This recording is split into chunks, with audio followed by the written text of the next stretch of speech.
यम की बहन यमुना को केवल दिल्ली से नहीं, हरियाणा और पंजाब से भी इंडस्ट्रियल कचरा बड़ी मात्रा में मिल रहा है। यमुना के अंदर दिल्ली के अलावा यूपी का मथुरा रिफाइनरी और हरियाणा का सोनीपत पानीपत से इंडस्ट्रियल कचरा बड़ी मात्रा में फेंका जाता है, आ रहा है।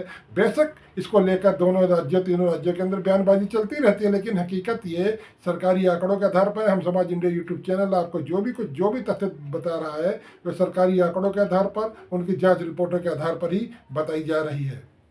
यमुनोत्री से प्रयागराज के संगम तक के सफर में 1376 किलोमीटर के रूट में यमुना 80% जहाँ प्रदूषित होती है वह शहर है दिल्ली, और उसका रूट है केवल सिर्फ 22 किलोमीटर।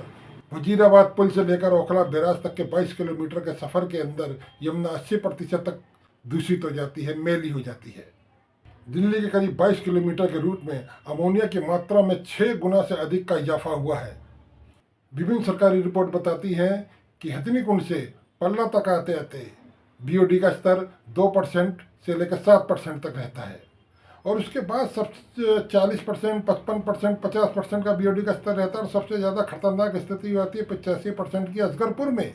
असगरपुर दिल्ली से बाहर निकलने का इलाका है, तो बाहर निकलते निकलते यमुना कितनी मैली, कितनी प्रदूषित हो जाती है, इसका अंदाज़ा इसी बात से लगाया जा सकता है कि असगरपुर तक आते आते यमुना में बीओडी का स्तर 85 हो जाता है।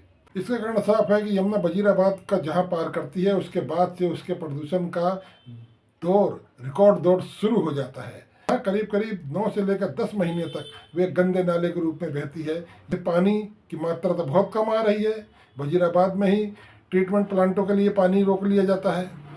यमुना का इतना ज़्यादा प्रदूषित होने का सीधा सीधा असर उसके खादर भूमि, उसके किनारे की भूमि, जिसे फ्लड प्लेन एरिया भी कहा जाता है।